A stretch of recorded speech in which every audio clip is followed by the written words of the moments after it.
Dear student, आज की इस वीडियो में कक्षा 10वीं एनसीईआरटी गणित से पहले चैप्टर में प्रश्नावली 1.2 का आज से हम शुरुआत करेंगे। और आज के इस वीडियो में हमारा पहला टॉपिक होगा अंकगणित की आधारभूत प्रमेय क्या होती है। तो बच्चों, हम आपको बता दें, अंकगणित की आधारभूत प्रमेय कहता है प्रत्येक भाज्य संख्या को अभाज्य संख्याओं के गुणनफल के रूप में व्यक्त किया जा सकता है तथा यह गुणनखंड अभाज्य गुणनखंडों के आने वाले क्रम के बिना यूनिक यानी कि अद्वितीय होता है। प्यारे बच्चों, कहने का मतलब प्रत्येक भाज्य संख्या को अभाज्य संख्याओं के गुणनफल के रूप में व्यक्त किया जा सकता है। यानी कि हमें कोई भी भाज्य संख्या यदि दिया है तो उस भाज्य संख्या को हम अभाज्य गुणनखंड के रूप में लिख सकते हैं। जैसे 50 है, 50 का अभाज्य गुणनखंड आप बनाएंगे तो कितना हो जाएगा, 2 गुणे 5 गुणे 5, 2 पचे 10, 10 पचे 50। इसी तरह 180 का यदि बनाना है तो 180 का बनाने के लिए क्या होगा, हम देख सकते हैं 180 का अगर बनाना है तो 2 गुणे 3, 2 गुणे 3 गुणे हो जाएगा 2 3 6 और निकाल लेंगे हम यहाँ पे। अगर नहीं आता है तो निकाल सकते हैं। 180 के लिए 2 है 90 बार में, 2 है 45 बार में, 3 है 15 बार में, 3 है 5 बार में, 5 एक बार में।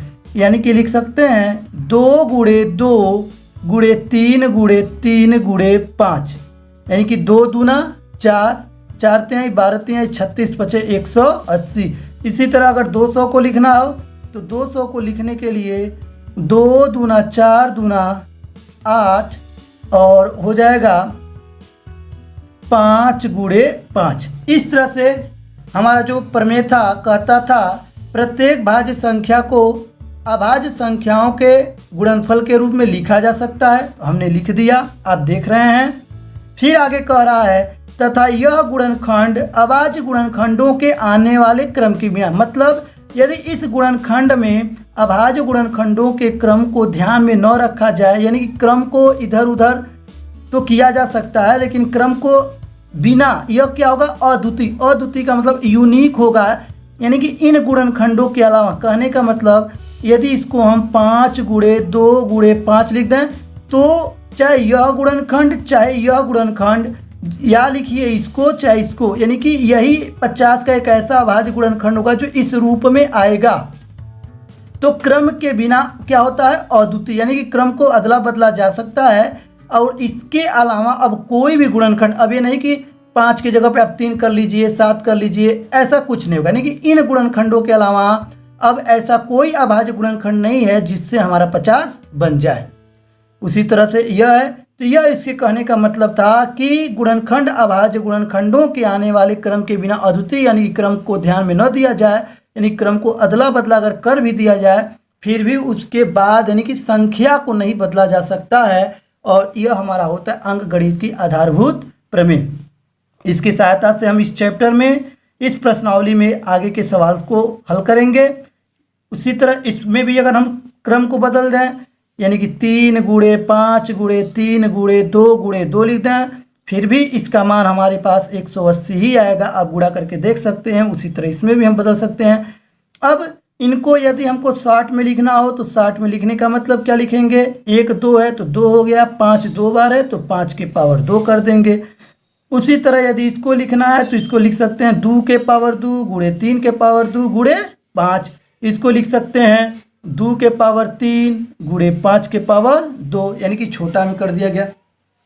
तो इस प्रमेय का प्रयोग करके हम क्या करेंगे, HCF और LCM इस चैप्टर में फाइंड करेंगे, निकालेंगे। और इसी लगे हुए हम आपको एक और फार्मूला बता दे रहे हैं, आप इस फार्मूले को विशेष रूप से याद रखिएगा। फार्मूला होता है 2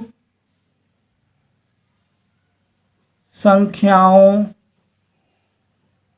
का गुणनफल, यानी कि इसको हम लिखते हैं मौस गुणे लॉस, यानी कि दो संख्याओं का जो गुणनफल होता है मौस गुणे लॉस के बराबर होता है। यानी कि दो संख्या में मान लीजिए दो संख्या, एक को हम मान लेंगे पहली संख्या गुणे एक को मान लेंगे दूसरी संख्या बराबर मौस को हम लिखते हैं HCF गुणे लॉस को लिखते हैं LCM। तो इस तरह से यदि आपसे पूछा जाए पहली संख्या का मान बताइए, तो पहली संख्या का मान अगर बताना हो यानी दो संख्याओं का मौस लॉस दे दो, दूसरी संख्या दे दो, पहली संख्या बताने के लिए क्या करेंगे, लिखेंगे मौस गुणे लॉस बटे दूसरी संख्या हो जाएगा, बटे दूसरी संख्या।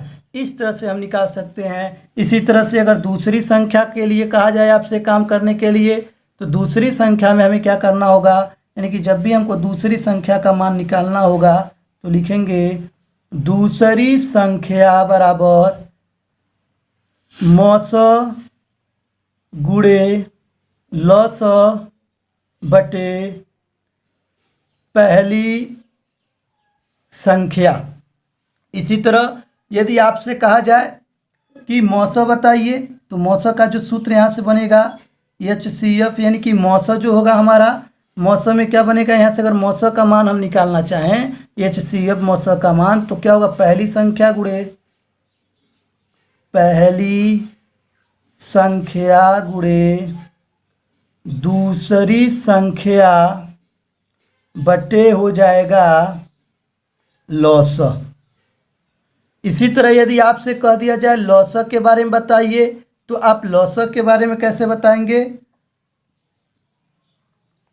तो यहाँ आपका हो जाएगा लॉस बराबर पहली संख्या गुणे दूसरी संख्या बटे में हो जाएगा मौस। तो आज के वीडियो में बस यहीं तक। अगले वीडियो में हम प्रश्नावली 1.2 के क्वेश्चंस को सॉल्व करेंगे। अब आप देखेंगे उनके प्रश्नों को। फिर मिलते हैं अगले वीडियो में, तब तक के लिए बाय।